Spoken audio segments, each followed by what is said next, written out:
academia. 2 semanas depois, Yansen, dentro do trem, pensava que, para recriar sua seita, estaria indo até Jiaxia, a academia para super-humanos, para se tornar um instrutor. O motorista do trem anunciava nos alto-falantes: "O trem está em direção à academia de super-humanos de Jiaxia. Por favor, não se esqueçam de manter seus pertences perto de vocês." O prota pensa que viveu por milhares de anos, e nunca passou pela cabeça dele que colocaria os seus pés novamente em uma escola privada, apesar de terem o informado de que ele ensinaria os meios da cultivação. Ele não tem ideia de onde começar, por causa dos conceitos daquele mundo. O trem para em uma estação quando uma menina com uniforme escolar entra. Olhando para o prota, ela pensa que ele era um cara estranho. Ele, olhando para ela, fala que ela era uma jovem dama charmosa, quando nota que ela tinha um pouco de energia espiritual dentro dela. De repente, um homem pervertido chega por trás dela, deixando-a sem jeito, e assim ele a segura e começa a passar a mão nela. O prota, vendo aquilo, pensa o que era aquilo e se pergunta se aquilo era assédio sexual, e pensa que fazer uma coisa daquelas em público era degenerado. A menina, toda envergonhada e com a voz trêmula, pede por ajuda e pede para alguém a socorrer. Ela olha para o prota e pede por sua ajuda. Ele fecha seus olhos e pensa que os anos que viveu no continente Xuan o ensinaram que ele não devia se intrometer em assuntos alheios. De repente, uma voz alta grita, o insultando. A menina, vendo a atitude do prota, fica irritada e diz que nunca irá aceitar aquele miserável como herói. O homem de óculos pede para a irmã Lan não ficar agitada, pois ele era alguém recomendado pela Hu Menqi, e diz que ele derrotou heróis da classe Deus. Ela responde que não estava nem aí, e diz que pensar que ele quer uma licença de herói, e também quer ensinar na academia, tendo aquele tipo de atitude, ele só entraria por cima do cadáver dela. Ela fala que com a taxa de desemprego tão alta, havia 80% de chance de que alguém estaria dando suporte a ele, e que todas as notícias dele vencendo heróis da classe Deus devem ser pura lorota. Ela, com raiva, fala que se recusa a acreditar que aquele miserável era capaz de uma coisa daquelas. O homem com cabelo longo e de óculos fala que não pode ser. Ela responde que não tinha nenhuma mentira no que ela disse, e que aqueles heróis da classe Deus topariam qualquer trabalho de desentupir privadas, e gastar dinheiro para espalhar notícias falsas seria algo simples para ele fazer. O homem fala que ele ainda continua sendo recomendado por Hu Menqi, e que aquilo poderia acabar dando problemas para eles. A irmã Lan fala que ela recomendava qualquer um, e já tinha perdido as contas de quantas vezes aquilo já tinha acontecido, e diz que eles nem sabiam quais eram as verdadeiras capacidades dele. As chances de deixá-lo entrar pela porta dos fundos estavam fora de questão. Deste modo, ela pega o walkie-talkie e manda eles darem uma lição nele. O homem que estava fazendo ator de pervertido cospe na bota do prota, deixando-o puto. O homem e a mulher que estavam vendo a transmissão se perguntam se ele tinha ficado com raiva e dizem para ele mostrar do que ele era capaz de verdade. A irmã Lan, com um sorriso sarcástico, fala que as coisas iriam ficar sérias afinal. Estamos falando daquele que derrotou os heróis da classe Deus. O prota se levanta e vai até a direção do ator. Chegando perto dele, ele o encara e assim ele cospe de volta enquanto o trem para na estação. E dessa forma ele sai andando e desce na estação, deixando todos os outros sem reação. A irmã Lan, vendo aquela cena, fica furiosa e arregaça a manga de sua camisa. Gritando alto, ela diz que irá acabar com aquele desgraçado e fala que aquela era a primeira vez que viu um usuário de superpoderes agir desse jeito. O homem de óculos pede para ela se acalmar, pois ele era alguém que tinha conexões com a filha do diretor. Ela, irritada, dá um tapa no rosto do homem de óculos, mandando-o sumir dali. Ela se questiona e diz que ele entrou graças a conexões e fala que aquele era o tipinho que ela mais odiava e que hoje ninguém irá conseguir deter. Ela, irritada, diz, gritando, que se ela não acabasse com ele, ela iria se aposentar e arrumar um marido. O homem de óculos, assustado, fala que ela já foi atrás do rapaz e diz que então ele já era, pois ela era um herói da classe Deus, Lan Tiki, número 7 do ranking. Lan Tiki, com raiva, diz que, já que ele não queria mostrar do que ele era capaz, então ela mesma iria o testar. O homem de óculos diz que aquilo não iria acabar bem. Ele precisava pensar em um jeito de detê-la. Aquela mulher era incontrolável quando ficava zangada. O ator, que fingia ser o pervertido dentro do trem, chorava e dizia com uma voz trêmula que dava para ver claramente que ele era uma mulher, então não precisava de tratá-la daquele jeito. A menina, a consolando, pedia calma, pois estava tudo bem e ela iria a consolar. Nos alto-falantes do trem, o homem de óculos fala para elas duas pararem de papo furado, pois a irmã Lan estava furiosa, e diz que eles precisavam pará-la ou estariam em apuros e podiam até perder seus empregos. A menina pergunta se era a irmã Lan que estava no comando, e diz que até sentiu um arrepio na espinha. A atriz, que estava disfarçada de homem, pergunta o que elas podiam fazer. Ele responde que iria parar o rapaz e pede para as duas pararem a Lan Tiki. Assim, ele sai correndo, dizendo que tinha que se apressar e eles iriam se dividir para resolver o assunto. Desse modo, ele usa seu poder de aumento de capacidade pulmonar e sai correndo em alta velocidade. Enquanto Yansen caminhava, ela fala que tinha a impressão de que alguém estava o observando já fazia algum tempo. Ele, olhando ao redor, pensava que aquela atmosfera significava que haveria outra luta. De repente, o homem de óculos aparece gritando e pede para ele esperar um momento. Chegando perto, todo sem fôlego, ele diz que finalmente tinha-o alcançado. O prota pergunta se ele está falando com ele. Ele responde que sim e começa a falar muito rápido enquanto gagueja. E no final, diz que aquele era o resumo das coisas e pergunta se ele tinha entendido. Com um rosto confuso, ele responde que não entendeu uma palavra sequer do que ele disse e, se não fosse algo importante, já estava indo. O homem de óculos pergunta por que ele não consegue entender e diz que não tem jeito, que iria repetir. Yansen coloca sua mão na cabeça do homem de óculos. Ele, assustado, pergunta o que era aquilo e assim nota que se recuperou completamente e pergunta se ele tinha a habilidade de cura. Ele fala que, se fosse um usuário de cura, derrotar a irmã Lan seria uma tarefa impossível para ele, pois a habilidade dela era perfeita para o combate, e pede para o prota deixá-lo explicar outra vez. Yansen diz que não era necessário, pois ele sabia o que estava acontecendo, e fala que havia mesmo alguém o observando há algum tempo. A tecnologia daquele mundo era realmente incrível, pois ele não sentiu nenhuma flutuação na energia espiritual. O homem de cabelo longo, surpreso, pergunta se ele também conseguia ler mentes e diz como alguém podia ter a sorte de ser abençoado com tantas habilidades. Ele responde que aquela era conhecida como técnica da sondagem da alma e que também injetou um pouco de energia espiritual nele. O homem de óculos fala que, se ele tem tantas habilidades à disposição, com certeza conseguiria obter a licença de herói. O problema era que a irmã Lan não era nem um pouco complacente e pergunta o que ele achava de pegar outro caminho. O prota pergunta por quê, já que a jovem prometeu que ele seria um dos instrutores da academia e aquele seria o primeiro passo para o restabelecimento da sua seita. O homem de óculos fala que, sem a licença de herói, ele não podia se tornar um instrutor na academia e diz que tinha certeza de que ele conseguiria a licença quando outra pessoa estivesse no comando. Assim, ele para na frente do prota, implorando. Ele responde que estava tudo bem e que iria por outro caminho. O homem de óculos, empolgado, pergunta se era sério e o agradece. De repente, aparece Lan Tiki e usa sua habilidade pisão no chão, causando uma grande explosão na frente deles. O homem de óculos se pergunta o que estava acontecendo. Ela responde que tinha ouvido tudo e diz que ele nunca conseguiria a licença de herói. Quando o homem de cabelo longo percebe, fica incrédulo, se perguntando como ela já tinha chegado. Atrás da irmã Lan, as meninas chegavam.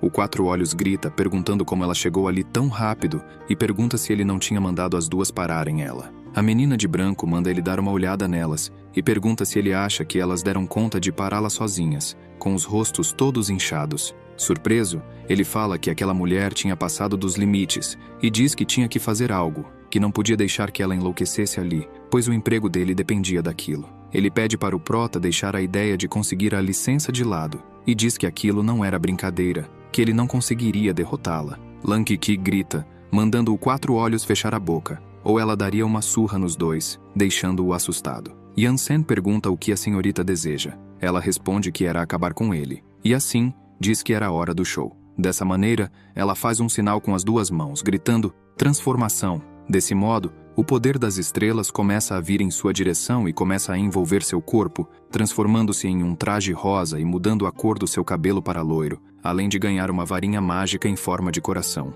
O prota, sem entender, pergunta que tipo de técnica era aquela. O Quatro Olhos, com um sangramento nasal, pergunta como ela podia se transformar logo de cara, pois aquilo era muito estímulo, e fala que não fazia ideia de como ele fez para vencer os heróis de classe Deus, como o Steel Beetle. Mas não importa se ele fez aquilo através de suborno ou força, a pessoa na frente dele estava em outro patamar. Assim, ele sai correndo, dizendo que já tinha falado tudo o que precisava. Yansen, confuso, pergunta o que havia de tão especial nela, pois ele não conseguia perceber nenhuma diferença em relação aos heróis anteriores. Ela pega seu cajado mágico e pede para ele mostrar do que era capaz. Ela fala que não há muitas pessoas naquele mundo que sejam capazes de fazê-la lutar a sério. Ele, com um olhar de tédio, pergunta por que os guerreiros daquele mundo eram tão peculiares e diz que ou o ignoram quando fala ou partem para cima procurando uma luta. Ele pergunta se ela tinha algo contra a paz e se questiona se era tão difícil resolver as coisas com uma conversa. Lan Kiki pergunta o que ele queria dizer com resolver as coisas na conversa e diz que aquele era um mundo com superpoderes, uma sociedade onde o poder é o que mais importa, e pergunta se ele não leu o manual antes de aparecer lá. Ele pergunta se ela não iria disparar rajadas como o tal de Steel fez antes. Ela responde que tinha que desapontá-lo, pois era uma maga de batalha, e assim parte para cima dele, tentando agarrá-lo. Ele simplesmente desvia facilmente quando ela vira sua mão e diz, explosão mágica. O Quatro Olhos sai correndo, falando para as outras meninas darem o fora dali, quando de repente ocorre uma grande explosão com a habilidade explosão mágica. No meio da fumaça e da poeira, ela pula para fora e diz que também sabia como disparar rajadas. Desse modo, ela lança em direção ao Prota, e Ansem dá um tapa jogando a rajada para o lago. O Quatro Olhos, assustado, diz que era um desastre. Lan Ki fala que ele era um garoto bem interessante. Ele responde que, de fato, ela era mais poderosa que os outros. Ela grita que ainda estava apenas no aquecimento. O Quatro Olhos fala que se enganou, pois não achou que o rapaz seria tão poderoso. Ele fez até a Lan se empenhar. A menina de branco fala que tudo o que sabia era que a irmã Lan sempre dava uma surra no pessoal que queria a licença de herói e pergunta por que ela era tão brava. Ele fala que elas eram novatas e diz que, quando a conheceu 3 anos atrás, ela não era assim nem um pouco. Naquela época, ela era tudo o que se esperava de uma guerreira mágica. 3 anos atrás, Lan Titi cumprimenta o Quatro Olhos e diz que eles seriam colegas dali em diante e fala que queria fazer o melhor no recrutamento e treinamento da próxima geração de heróis, deixando-o todo sem jeito. Durante o período, a irmã Lan e ele conheceram todos os tipos de pessoas. Entretanto, nenhuma delas era normal. Eles viram várias coisas como testa arromba parede e outras inacreditáveis, como o canhão fedorento. Testemunharam todos os tipos de técnicas especiais, uma mais estranha que a outra. Comparada a elas, a técnica dele de aumento da capacidade pulmonar era incrível. E a irmã Lan foi mudando com o passar do tempo. Ela deu uma surra em cada um dos esquisitões e até começou a dizer coisas como: quem foi que disse que uma garota mágica precisa ser fofinha? Eu vou acabar com a raça de qualquer um que diga isso. A menina que fingiu ser atriz dizia que não era de se estranhar que ela tivesse o temperamento tão forte. Outra falava que a irmã Lan nem parecia uma maga. Lan Tiki, empolgada, fala para o Prota que ele estava a deixando animada e diz que fazia 3 anos que esperava alguém como ele aparecer. E assim começa a invocar algumas esferas mágicas de raio ao seu redor. Ansem fala que nesse caso, ele poderia receber a tal licença excêntrica. Ela, com raiva, responde que, para isso, ele teria que provar a ela toda a extensão de seus poderes. Ele, com uma cara de tédio, fala que temia assustá-la muito se fizesse isso. Ela começa a rir e diz que ele era um cara arrogante, e fala que ninguém nunca conseguiu botar medo nela. Com as esferas no pulso, ela pergunta por que ele não tenta. Desse modo, ela lança as esferas de energia na direção dele e em seguida avança para cima dele em alta velocidade, usando seu poder mágico a 100%. Ansem fala que, nesse caso, pede desculpas pela sua transgressão e, com sua mão direita, dá um tapa no rosto dela. O Prota pensa que imortais não apreciam violência. As esferas mágicas que ela lançou acabam causando uma enorme explosão. O Quatro Olhos e as meninas, chocados, se perguntam se a irmã Lan ainda estava viva. O poder das esferas mágicas acaba causando uma enorme cratera no chão. Ansem fica em silêncio. Lan Kiki, toda ferida, sai dos destroços causados pela explosão. Usando seu feitiço de cura, ela o chama de desgraçado e pergunta como ele se atrevia a acertar bem no rosto dela. A menina de branco pergunta ao Quatro Olhos que habilidade era aquela que a irmã Lan usou e se ela sempre teve uma habilidade daquelas o tempo todo. Ele responde que era conhecida como feitiço de cura e já fazia tempo desde a última vez que a irmã Lan tinha usado, e diz que na época em que os heróis enfrentavam os monstros, foi essa habilidade que a deixou popular entre os colegas de equipe. Ela era famosa no mundo dos super-humanos justamente por ser alguém possuidora de um alto dano crítico, ataques mágicos de longa distância e buffs de cura. E quando os heróis saíram vitoriosos, além de receber o título de herói classe Deus, ela também conseguiu uma legião de fãs entre os heróis. A menina atriz pergunta se ela era tão overpowered assim e questiona o irmão Quatro Olhos por que ele estava tão inquieto. Ele, apavorado, fala que se a irmã Lan foi forçada a utilizar aquela habilidade, isso significava que ela estava tendo dificuldade para enfrentar seu oponente. Em resumo, A força do oponente dela estava bem além das expectativas. Lan Kiki diz que, se 100% não é o bastante, então ela iria além disso e começa a reunir o poder em seus punhos novamente. De repente, ela nota que Yansen aparece em sua frente usando seu Shunpo, deixando-a em choque. Ela se perguntava o que tinha acontecido e diz que ele era veloz, tão veloz que ela nem teve tempo de reagir, e fala que estava a pelo menos 500 metros de distância. E ainda assim, ele levou menos de 1 milissegundo para aparecer bem na sua frente, o que estava acima da velocidade do som. Ela, irritada, pensa que não houve nenhum tremor, o que era cientificamente impossível. O prota fala que iria explicar, e desse modo, ele a agarra pelo colarinho da blusa e a arremessa com muita força para o espaço, dizendo que aquilo era chamado de técnica marcial. Assim, ele usa seu Shunpo novamente, aparecendo no espaço em 1 milissegundo. Ela, voando em alta velocidade, o chama de maldito. Quando ela chega perto dele, ele usa a pressão espiritual, dando a impressão de que ele e sua palma da mão eram gigantes, e a joga novamente para onde ela estava antes. Quando ela estava chegando perto do chão, Yansen usa o Shunpo novamente, aparecendo antes dela. A heroína percebe e vira seus punhos, usando seu poder mágico, excedendo-o em 500%. Assim que o poder dela se choca no solo, causa uma enorme explosão gigantesca de energia mágica, deixando o Quatro Olhos e as meninas apavoradas. Lan Kiki cai no chão, rolando várias vezes. Quando para, está toda sem fôlego, dizendo que errou, pois ele tinha desaparecido num piscar de olhos. O prota usou seu Shunpo novamente para aparecer no espaço, e desse modo ele diz que aquilo era somente 1 milésimo de sua energia espiritual. Então, ele lança um corte com 2 dedos em direção a ela, cortando tudo em sua direção, causando um enorme buraco que atravessa o lago e o chão, assustando o Quatro Olhos e as meninas. Eles falam que estariam mortos se aquele ataque tivesse sido intencional. A heroína, com a voz trêmula e apavorada, o chama de desgraçado miserável. O prota volta do espaço e pergunta se a assustou. Ela se levanta e grita que não se assustou, dizendo que algo assim não a intimidaria, e o chama de babaca, deixando Yansen confuso. O Quatro Olhos pede para a irmã Lan parar de lutar, pois aquele jovem estava num nível muito monstruoso. Ela, irritada, responde gritando que não está afim, e que o mundo só era pacífico hoje em dia graças à determinação deles. Ela pergunta se ele queria que ela admitisse a derrota, e diz que só admitiria por cima do cadáver dela.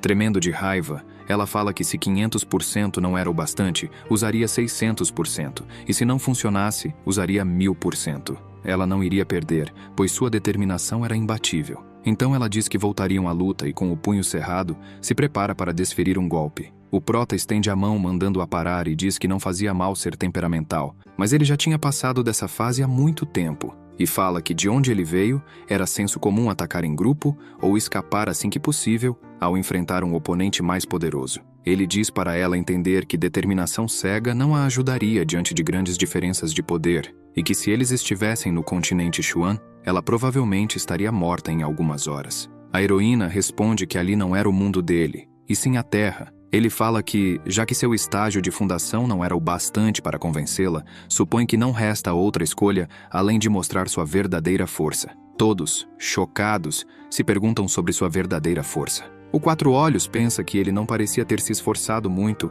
ao lançar aquele ataque destrutivo de antes, e pensa no que iria acontecer se ele usasse toda a sua verdadeira força, e diz que nem queria imaginar o estrago. Lan Kiki fala que finalmente irá vê-lo usando toda a força dele. Ele responde que era mais ou menos uma pequena fração dela. Com uma cara de tédio, fala que tudo bem. Ele acha que irá desenvolver uma pílula dourada dentro dele. Eles se perguntam o que era aquela pílula dourada. A menina de branco pergunta para o Quatro Olhos o que era aquela tal pílula dourada. Ele responde que provavelmente devia ser uma técnica com algum tipo de explosão dourada. E assim, ele começa a reunir sua energia espiritual, fazendo sua torre de selamento rachar. O Quatro Olhos pergunta o que está rolando e por que tinha escurecido. Yansen manda a heroína se preparar para o que está vindo. Ela pergunta qual era o lance daquelas correntes elétricas. Ele responde que não eram correntes elétricas, eram trovões da calamidade. E manda ela não se preocupar, pois haveriam mais. Em Huaxia, a Academia para Super-Humanos, classe 1, um dos alunos manda os outros olharem pelas janelas, pois estava acontecendo alguma coisa. Uma menina fala que ele parecia até que estava cagando de medo. Ele diz que ela iria entender quando olhasse pela janela. Menki, escutando aquilo, fica pensativa. Uma menina que olhava pela janela se pergunta o que era aquilo, e pergunta se o mundo está acabando. O menino fala que eles já tinham visto aquela coisa antes, mas aquela era a primeira vez que via algo tão grande, quando de repente desce um raio gigantesco do céu, deixando todos chocados. Um menino de óculos aponta com o dedo e diz que parecia ter alguém dentro do relâmpago. A menina de cabelo curto pergunta se ele tinha pirado, pois até mesmo um herói de classe Deus morreria se uma coisa daquelas o atingisse. Meng-Chi, irritada, pergunta para o jovem se a irmã Lan não era a encarregada do exame de licença de hoje. Ele responde que sim, e pergunta se tinha algum problema para a representante de classe. Ela diz que era provável que a irmã Lan estivesse enfrentando Yan-Sen naquele exato momento. Assim, ela pede emprestado o equipamento e pega o anel da mão do menino. E assim ela pula do alto dos andares. O menino a questiona, dizendo que aquele era o equipamento de transformação dele. Ela responde que era uma emergência e precisava resgatar alguém. Enquanto caía pelos andares, ela a transformação. Ele pergunta quem ela irá resgatar. Ela responde que era a irmã Lan e assim sai voando com uma mochila a jato em forma de asas. Do outro lado, uma chuva de raios e trovões caía em direção a eles. Yan-Sen fala que aquele fenômeno natural era invocado quando cultivadores desenvolviam suas próprias pílulas douradas e acendiam a imortalidade. E por isso o trovão da calamidade também era conhecido como a pílula da calamidade. Ele diz que aqueles trovões possuíam 15 quilômetros de extensão e cada trovão conseguia queimar 37 milhões de acres. Eram 99.999 trovões a cada 6 segundos. E desse modo ele fala que a pílula dourada estaria pronta após 1 minuto. O Quatro Olhos e as meninas estavam assustados. Eles se perguntam por que estavam de joelhos e dizem que não conseguiam se mexer. O Quatro Olhos, tremendo, fala que havia vários tipos de poderes naquele mundo, mas era a primeira vez que passava por algo daquele tipo. Ele diz que conseguia sentir que seria o seu fim se levantasse a cabeça. A heroína, ajoelhada no chão, tremendo toda, fala com a voz trêmula que não está assustada. Ela diz que estava entre os melhores heróis do mundo e que não havia nada que pudesse botar medo nela. E assim pergunta por que não conseguia olhar ele nos olhos. Ela pergunta se, aos olhos daquele homem, não passava de uma noob. Desse modo ela grita, exceder limite mágico em 10.000%. Assim ela ergue a cabeça e o chama de babaca. Ela olha para ele e nota que não passa de uma formiga para ele. Foi naquele momento que Lan Kiki percebeu que estava completamente fodida. O homem tinha razão. Quando se enfrenta um oponente poderoso, esforços fúteis deveriam ser deixados de lado e a tentativa de fuga deveria ser o foco principal. Ela percebeu como foi tola ao desafiar aquele homem, alguém que está a ligas de distância dela. Aquilo sequer era uma batalha para ele.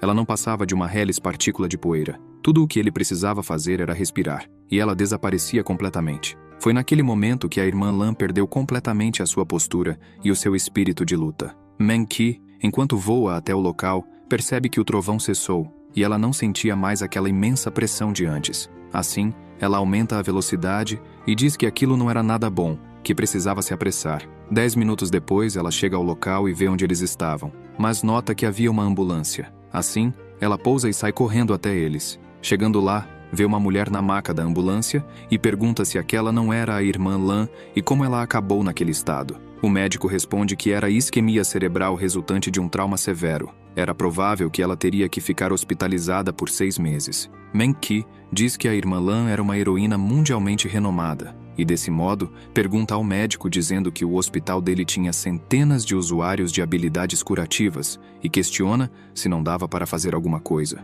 Ele responde que não há outra alternativa, pois além da isquemia cerebral, a quantidade de energia que ela utilizou na luta ultrapassou em muito a quantidade que havia utilizado na década passada. Era um milagre que ela ainda estivesse viva. O Quatro Olhos, assustado, fala que Yan-Sen era um completo monstro e que nem mesmo os monstros eram tão ridículos. Meng-Chi chega perto do Prota e pergunta o que ele fez com a irmã Lan, pois ela era uma heroína. Ele pergunta por que ela está lhe dando o papel de vilão, já que foi ela quem quis vê-lo em plena força. Meio sem jeito, ele diz que tudo o que fez foi o desenvolvimento de uma pílula dourada e pergunta como iria saber que ela se assustaria tanto ao ponto de ficar naquele estado após somente 2 disparos do trovão. Ela, irritada, diz que apesar de não fazer ideia do que ele está falando, julgando pela expressão facial dele e o tom de voz, ela aposta que aquele cara estava se gabando. Assim, ela coloca a mão na cabeça e diz que era melhor deixar pra lá, pois ninguém tinha se ferido seriamente. Então ela pergunta se ele passou,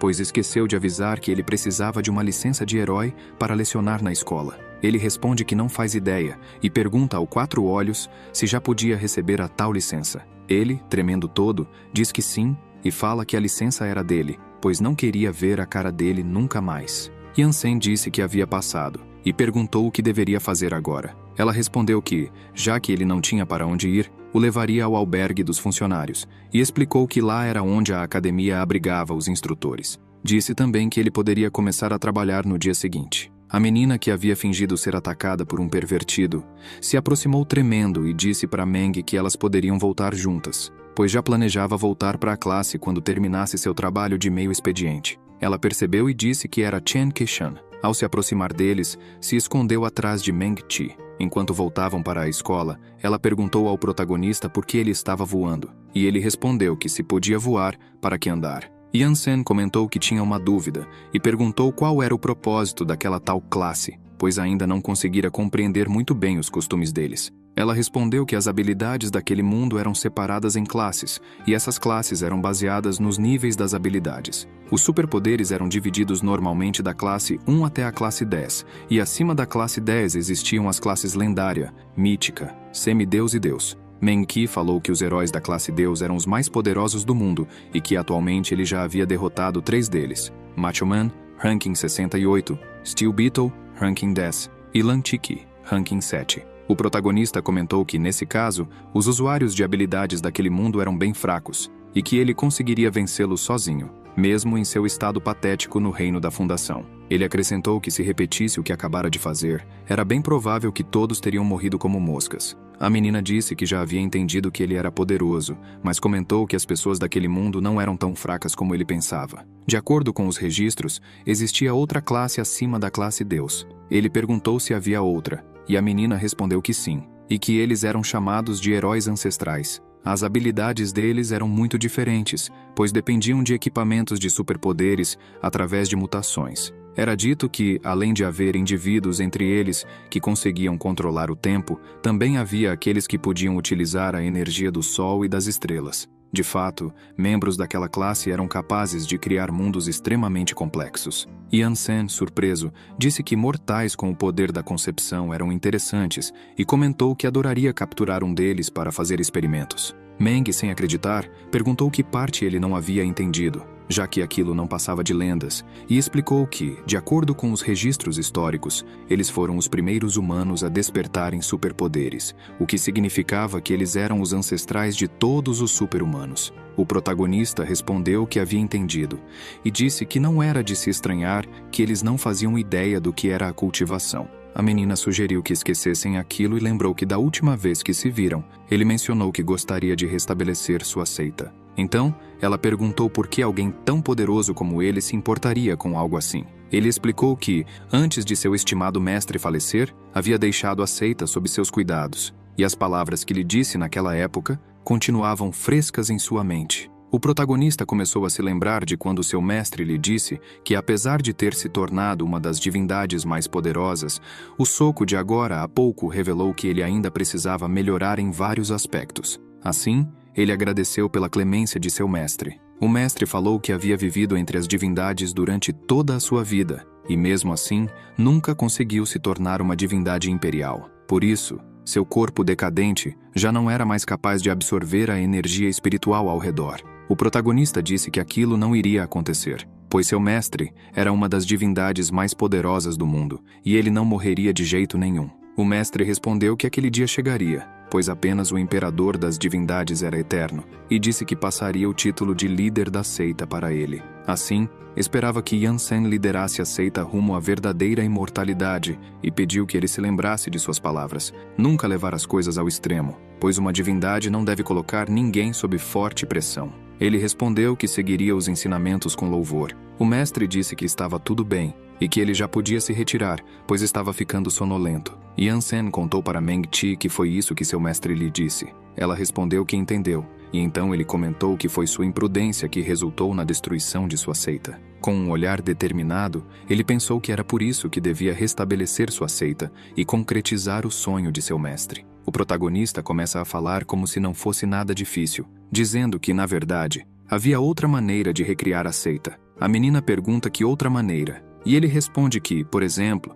poderia destroçar a torre de confinamento de divindades, encontrar algum lugar adequado para a criação de um mundo e aí criar vida. talvez até fazendo-os nascer com pílulas douradas em seus corpos, ressuscitando toda a seita em apenas 2 segundos. As meninas, chocadas e sem acreditar, se perguntam se era possível criar novas vidas, mas o protagonista suspira e diz que esse era um dos métodos sem princípios. Ele sente que seu estimado mestre não se orgulharia se ele recriasse a seita daquela maneira. A menina, sem acreditar, pergunta alto se ele não estava fazendo graça e se realmente era capaz de criar vida artificialmente. Ele responde que não estava brincando, explicando que um ser místico já era capaz de criar centenas de mundos e que seria fácil para uma divindade imperial criar cultivadores recém-nascidos com pílulas douradas já embutidas em seus corpos. A menina o chama de trapaceiro e pergunta se ele é tão poderoso como conseguiram selá-lo. Meio constrangido, ele dá uma leve risada e diz que a história é meio vergonhosa de relatar, contando que houve uma retaliação no momento de seu retorno da reclusão